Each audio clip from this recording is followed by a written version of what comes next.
Bienvenue à tous à ce programme spécial 17 mai 2013, 17 mai 1997, l'Alliance des forces démocratiques pour la libération du Congo entrée triomphalement dans la ville, la capitale Kinshasa. La veille, l'armée de Mobutu et Mobutu également avait déserté la ville. Le pouvoir venait de changer de main après 32 ans de dictature. 16 ans après, quel souvenir restait-il de cet événement historique, cette entrée historique, le combat des musées, les relations aujourd'hui en dents de scie avec le Rwanda, plutôt il y a quelques années allié de la République démocratique du Congo, l'héritage de Musée, on en parle ce soir avec nos invités. Bonsoir et bienvenue sur ce plateau. Célestin Lwangui, bonsoir. Bonsoir. Ancien ministre de la Justice de l'époque du gouvernement de Musée. Oui. Également Ismaël Toutoué. Oui, bonsoir et bienvenue. Oui. Voilà, Oui, vous êtes compagnon de Musée. Nous avons également un ancien vice-ministre des Affaires étrangères, ministre délégué à la Défense, conseiller diplomatique de Musée Laurent Désiré Kabila, Irund Awan. Irung Awan. Voilà, j'ai bien prononcé? Pas du tout. Non, Irung Awan. Irund Awan, oui. Voilà. Mais également la nouvelle génération, Totoumani Kisombe, communicateur de la majorité présidentielle, bonsoir et bienvenue. Mais également un acteur de la société civile. Tout à l'heure, il me disait, il est très engagé, il aime beaucoup le combat de Musée. Norbert Yamayama, bonsoir et bienvenue sur ce plateau. Bonsoir. Alors, ce qui nous réunit, c'est justement cette entrée triomphale le 17 mai, mais tout n'est pas parti le 17 mai. Le combat de Musée, pour certains, pas pour certains, d'après l'histoire, c'est dans les années 60. Alors, comment est-ce que c'est parti tout ça? Un jour, il s'est décidé pour combattre le colon ou combattre le néocolonialisme ou combattre cet esprit sécessionniste qui régnait à l'époque. La question, je la pose à Célestin. Okay. Je vous remercie beaucoup. Disons que le combat des musées commence en 60. En 60, lorsque, étant dans la jeunesse Balouakat, son parti étant allié dans ce qu'on a appelé les cartels nationalistes, avec les MNC, Lumumba, les CREA de Kachamura et les PCA de Vieux-Gizenga. Et le Balouakat, dirigé par Jazo Senve. Mzé se retrouve à 19 ou 20 ans à la tête de la jeunesse Balouakat, parce qu'à l'époque, chaque parti politique avait sa jeunesse. Alors, son combat commence effectivement en 60 parce que, si vous vous rappelez, 5 jours après l'indépendance, plutôt 6 jours, le 6 juillet, nous avons la première agression avec les troupes aéroportées belges sur Tisville. Et 5 jours encore après, c'est-à-dire le 11 juillet, nous avons la déclaration de la sécession katangaise. Alors, cette sécession katangaise, déclarée par Moïse Tshombe, normalement, allait être soutenue à l'extérieur par beaucoup de pays qui avaient intérêt à voir justement le Congo se disloquer à l'époque. Et un des arguments utilisés souvent par des pays occidentaux lorsqu'ils veulent soutenir une telle situation, c'est de se réfugier derrière la population de la région, si cette population soutient cette sécession. Et il s'est fait que Mzé, étant justement à la tête de la jeunesse Balouakat, lui a soulevé la jeunesse Balouakat.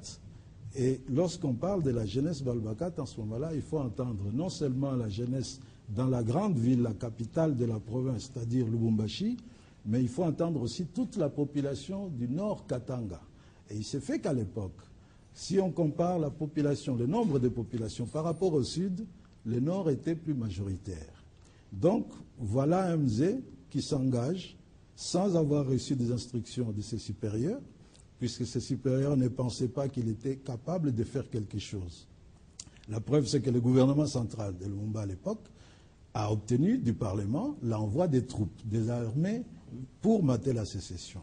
Et l'armée était encore, traînait encore au niveau du Kasaï, où il y avait une autre sécession qui empêchait les troupes d'avancer.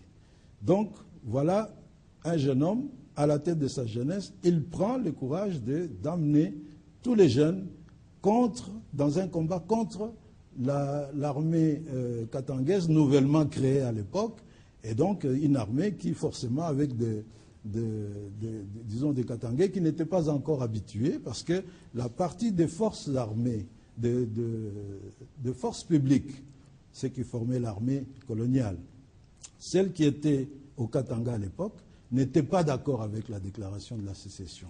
Alors on avait arrêté tous ces militaires, on les avait mis dans la prison de Kassapa. Donc Tshombe n'avait pas une armée, il a commencé à recruter à l'époque. Bien entendu, les pays occidentaux qui l'appuyaient ont envoyé des mercenaires. Donc c'était une armée pratiquement dirigée par des mercenaires. Et quel était le rôle de Mouzé à cette époque?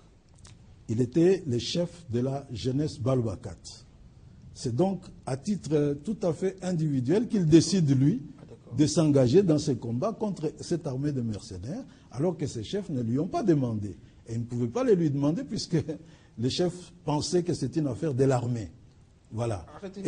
Et ce que je voudrais terminer sur ce point, parce que c'est très important, et c'est à cause de cet engagement-là que le monde va s'apercevoir que la population katangaise, dans sa majorité, ne soutient pas la sécession.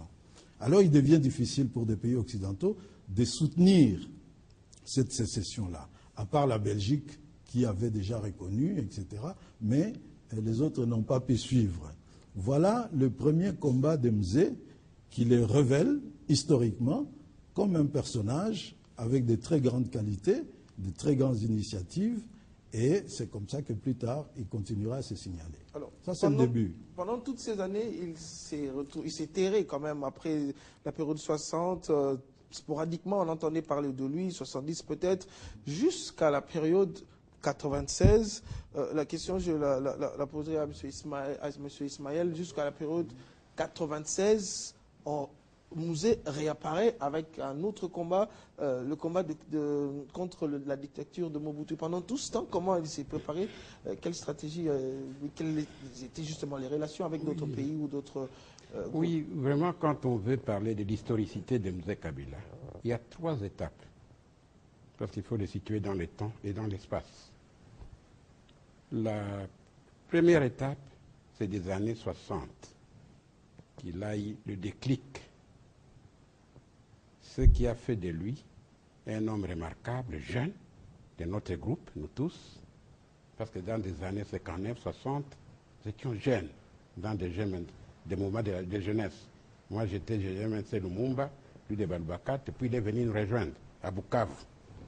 Quand mon grand frère Omar Adrien, qui était le gouverneur de la province de Kivu-Maniema, et que Kachamoura, qui était le ministre de l'Information, quand il a commencé ce déclic de voir qu'il y a une sécession. Et cette sécession qui a mené à l'assassinat brutal de Lumumba. Vraiment, il a dit que, maman, moi, sa mère, je suis révolté, je serai un autre Lumumba. Si je vais me sacrifier, si on va me tuer, je suis prêt à me sacrifier. C'est ainsi comme il vous a raconté le passage de Balubakat, de jeunesse, qu'on appelait cartel Baluba Mema, jusqu'à atteindre le Maniema. Et là, il y a eu beaucoup de morts. Même son père fut assassiné, Taratibu, que vous attendez, qui était jeune. Et quand il nous a rejoints, automatiquement, il a rencontré le groupe de tous ceux qui constituaient les cartels MNC Lumumba, qui était national, partout, avec des ramifications, CREA, qui n'avait que confiné au Kivu, PCA, qui n'était que confiné avec Antoine Gizenga dans les Bandundu, il y avait aussi Atkar, qui était là-bas. Ça fait 7 communions quand Gizenga se trouvait à Kisangani, parce qu'il a précédé l'assassinat de Lumumba. Et là, automatiquement, jusqu'à la création pour la première fois de la première insurrection de 1964, le 3 octobre 1963, où tous, Gouegné Christophe, Soumialo Gaston, Moulele Pierre, Kabila Laurent et tous les autres que nous étions là-bas, on a formé le Conseil national de libération au Congo-Brazzaville ici. Alors à ce moment-là, c'était à l'époque de Massamba Deba. Alors on a dit qu'il faut diviser 3 fronts. C'était les 3 fronts qui ont été divisés. Le premier front, comme Antoine Gizenga était déjà arrêté, dans la prison de Boulambemba, ici, C'était maintenant la question de voir comment Moulele Pierre a dit que moi je suis prêt d'entrer ici, au maquis, et commencer à déclencher la guerre. Deuxième front, c'était sous la houlette toujours de Gouigny, Christophe, qui a envoyé tout Pédouard et Kassongo Marté pour ouvrir les fronts du nord-est vers le Soudan pour aller vers Kisangani. Et le troisième front, c'est Soumialo, Kabila Laurent et nous tous pour aller à Bujumbura.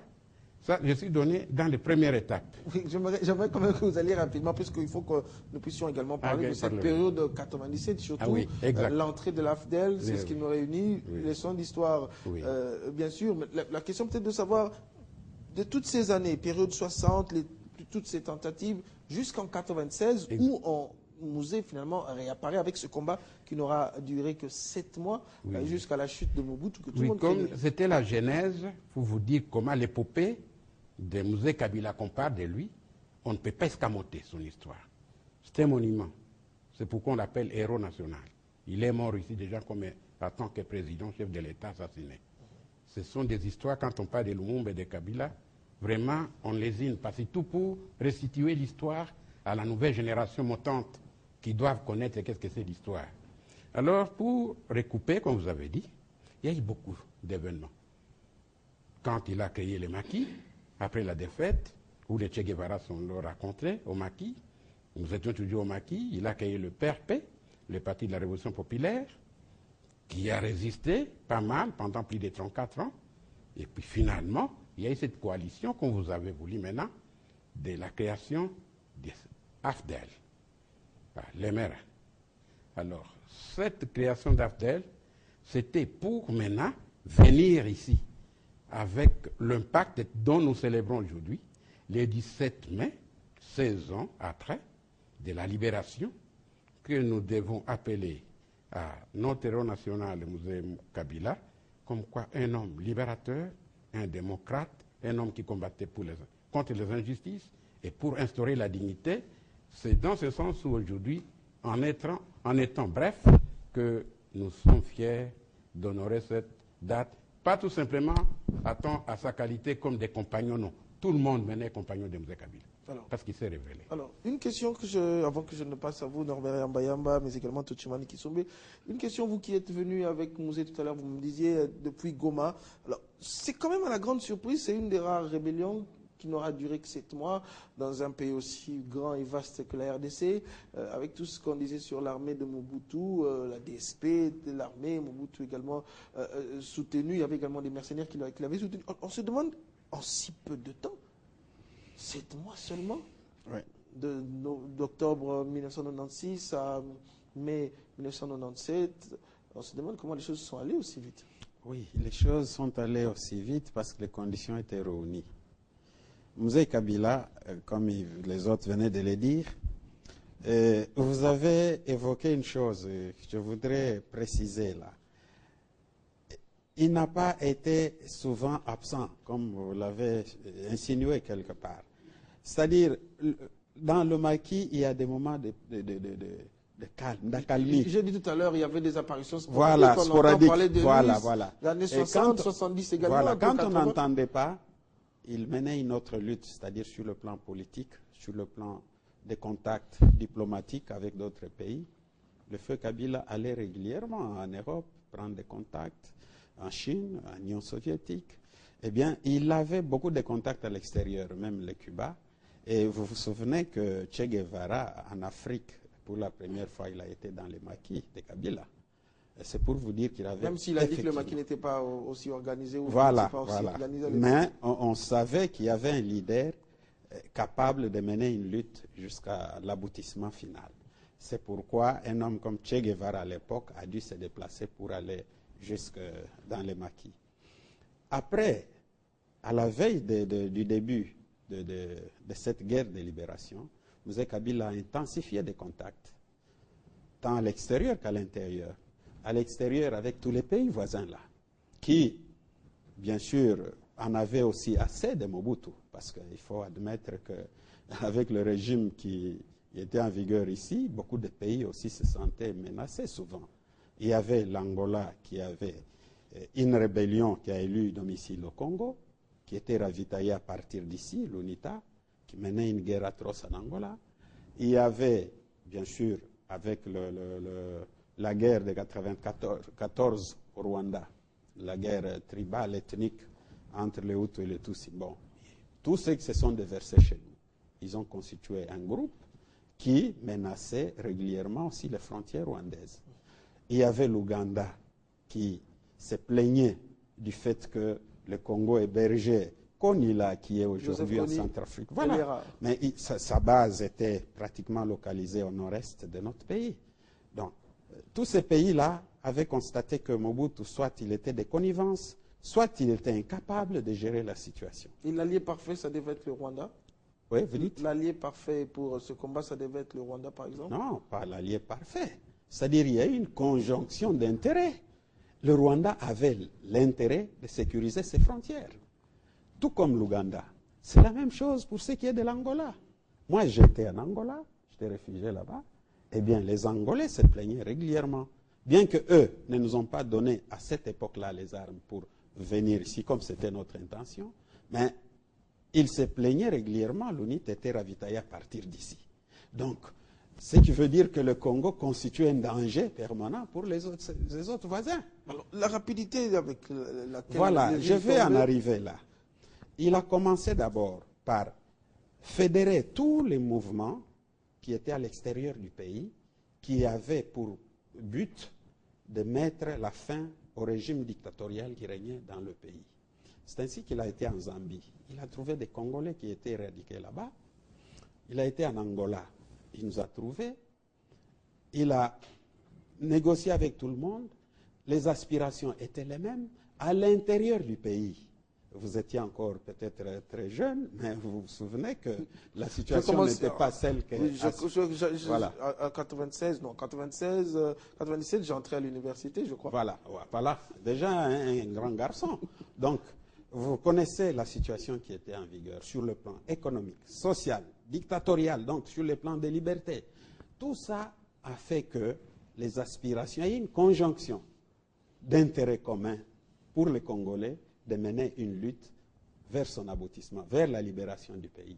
Mais quel était l'homme? Il fallait avoir un leader qui pouvait fédérer tout le monde, qui pouvait faire que, incarner ses aspirations de tous les Congolais. Et ce leader, c'était Kabila. Mais ma question quand même... Alors, maintenant, justement, c'est la question, la rapidité. Voilà. Les aspirations des Congolais étaient de mettre fin rapidement. Et quand Kabila a fédéré tout ce monde-là, il a commencé la marche, il y a eu l'armée de Mobutu elle-même qui s'est fritée et qui adhérait automatiquement. Il y a eu la population. Une armée qui était infiltrée peut-être pendant des années? Non, pas infiltrée, qui était c'était frité. Donc l'armée, c'est-à-dire pratiquement était en état de dislocation, l'armée de Mobutu. Elle était mal payée, elle était mal vêtue. Mal organisée. Mal organisée. Donc, elle aussi, tout comme les Congolais, aspirait au changement, ce qui a facilité aussi. Il y a eu pratiquement à chaque étape, quand on avançait, les corps d'armée entiers qui changeaient de camp pour Kabila. Parce qu'ils ont reçu le message de Kabila et ils ont analysé et compris qu'il fallait, pour sauver le pays, adhérer à son message, à son appel. La population congolaise elle-même. Souvent, les gens parlent des Kadogo, on a vu des Kadogo. On n'a jamais pris des Kadogo quand on venait de... Non. Tellement l'enthousiasme était tel au sein de la population que les enfants suivaient. Ils suivaient d'eux-mêmes parce que c'était le discours au sein des familles. Ce qui aujourd'hui n'est plus acceptable. N'est plus acceptable. Voilà, effectivement. Mais même à cette époque-là, les Kadogo qui nous ont suivis, qui ont suivi Mzee Laurent Désiré Kabila, n'ont jamais commis de méfaits. Et au contraire, la population recevait ces Kadogo et leur donnait à manger. Vous vous êtes rendu compte quand ils sont entrés à Kinshasa. Alors voilà, je reviens à vous. Je vais prendre Norbert Yamba, acteur de la société civile. Vous avez suivi l'homme, peut-être que vous le connaissiez sur d'autres facettes. Il y a quand même ceux qui ont été avec lui, qui l'ont côtoyé. Vous également, peut-être vous avez aimé son combat, ses paroles, surtout ses prises de position par rapport à ce qui se passait dans la sous-région, notamment par rapport à la période de l'agression, et surtout peut-être d'avoir fait tomber Mobutu. Merci beaucoup, Paty, mais il faut dire que beaucoup de leaders africains ont été très capables, dans la manière de créer de mots, tantôt changement, tantôt libération, tantôt émancipation, tantôt. Mais rares sont les leaders qui ont donné un contenu par rapport à ces concepts, par rapport à ces concepts idéologiques, voulais-je dire, etc. Et donc, Nzé Laurent Kabila m'a beaucoup marqué au travers du contenu qu'il avait donné, sa vision. À la différence de beaucoup de chefs d'État, lui, il avait une vision. Il savait où est-ce qu'il voulait amener un peuple. Mais je voudrais juste préciser une chose, c'est que quand vous parlez de la rapidité, etc., vous comprenez que le Congo a connu des moments de déliquescence à cause de la mauvaise gouvernance, à cause de la privatisation des affaires publiques de l'État, qui visiblement a infantilisé, clochardisé, instrumentalisé tout un peuple. Il devenait de plus en plus nécessaire pour que véritablement on puisse se dépouiller de cette dictature très perfectionnée. Et c'est comme ça qu'il y a eu des mouvements à l'intérieur de la République comme à l'extérieur. Les Lumumbistes étaient à l'extérieur. Ils se battaient, je me rappelle le vieux que je vois, là, les Célestins, ils se sont battus quand ils étaient encore à l'extérieur, etc. Par écrit, il y a même des corps scientifiques. Il y a eu même une sorte de convergence d'intérêts avec d'autres peuples solidaires au Congo, etc. En dehors de ces mouvances externes, il y a eu des mouvances internes. Rappelez-vous de ce qui s'est passé déjà dans les années 77, 78, avec la guerre des 80 jours, avec Boumana Taël, etc. Rappelez-vous de la naissance de l'IDPS. Rappelez-vous de la conférence nationale.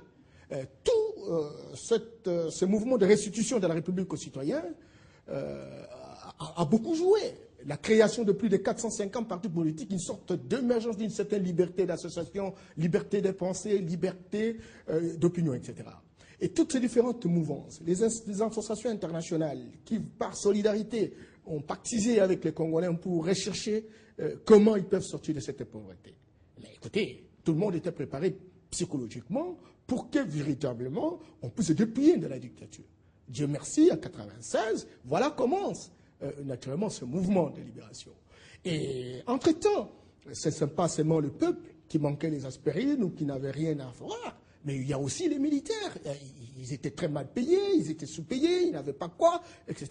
Et donc, il y a une sorte de convergence d'intérêts. Convergence d'intérêts avec les populations qui devenaient de plus en plus fragiles et qui souhaitaient naturellement se dépouiller de la dictature. Convergence d'intérêts parce que les militaires également privatisés voulaient aussi véritablement se dépouiller. Et voilà que Nzé Laurent Kabila qui amène un discours. C'est un grand inspirateur.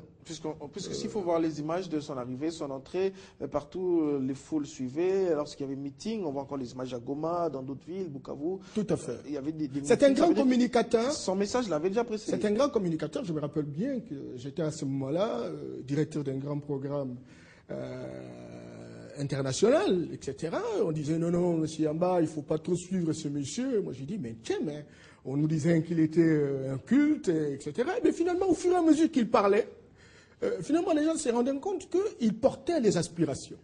Il portait les aspirations jusqu'à ce que, véritablement, il a embrigadé tout le monde autour de cet idéal de libération.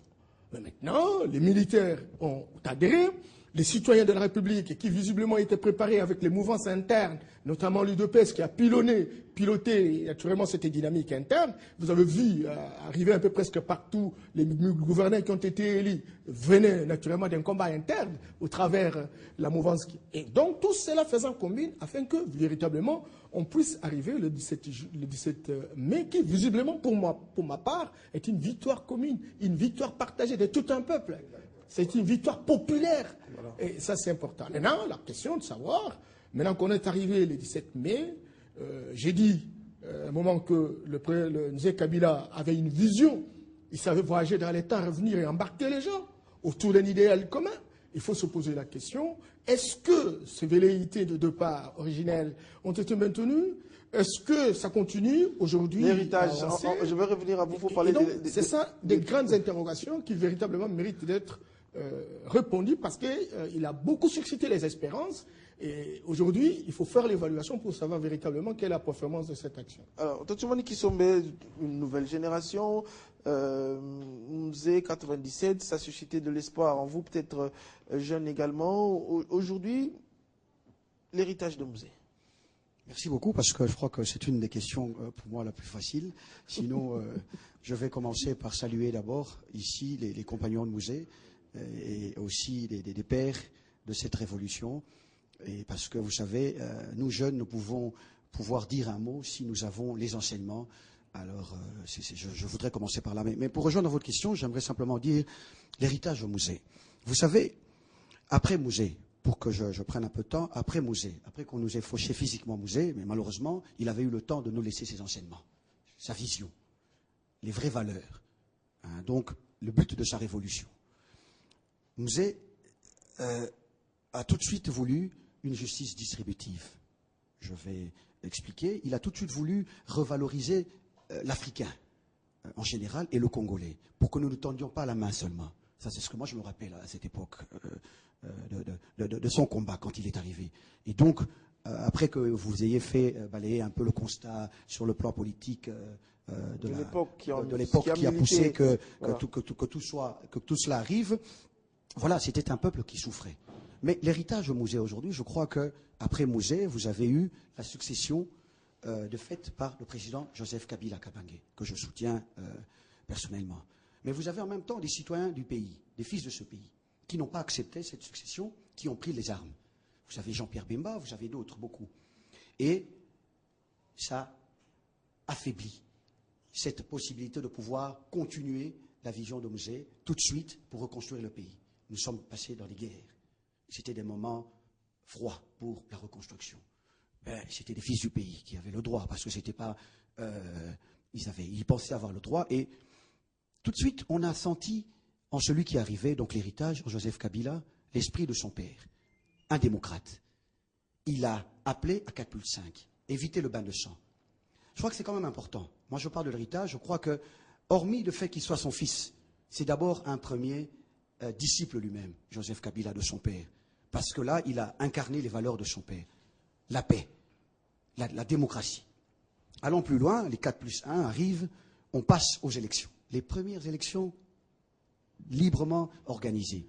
Il devait avoir des failles. Quand vous savez, vous faites la première fois, vous avez un enfant, vous ne savez pas bien comment changer les couches, mais tout le monde a applaudi. Nous avons eu un président. Malheureusement, l'ennemi du Congo ne nous a pas laissé libres pour reconstruire le pays avec le leadership très avéré de Joseph Kabila. Vous avez des problèmes aujourd'hui que le peuple continue à souffrir. Le peuple décrit des problèmes sociaux. Mais actuellement, sur ce qu'il a pu se faire, sur ce qui a pu se passer, Joseph Kabila, qui est le leader, donc qui a été confié 2 fois le mandat par le peuple, je pense, a toujours fait de son mieux. Aujourd'hui, je voudrais, moi, me marteler sur le fait que Mzee Laurent Désir Kabila aurait voulu l'autosuffisance alimentaire. C'est la vision de Joseph Kabila. Aujourd'hui, nous avons des milliards de francs déversés sur l'agriculture. Là, maintenant, cette année. Nous avons des milliards de francs congolais déversés sur, malgré la guerre. Je vous dis que sans la guerre, ça aurait été beaucoup plus. Malgré la guerre, des milliards de francs congolais, je me parle de lire parce que les précisions, mais je vous dis, malgré la guerre, cette année, des milliards de francs de congolais déversés pour l'éducation, pour restructurer, moderniser les écoles. Des milliards de francs congolais pour accompagner le développement. On aurait aujourd'hui, le 30 juin, lancé 200 bus. Malgré la guerre, je vous dis, ce n'est pas...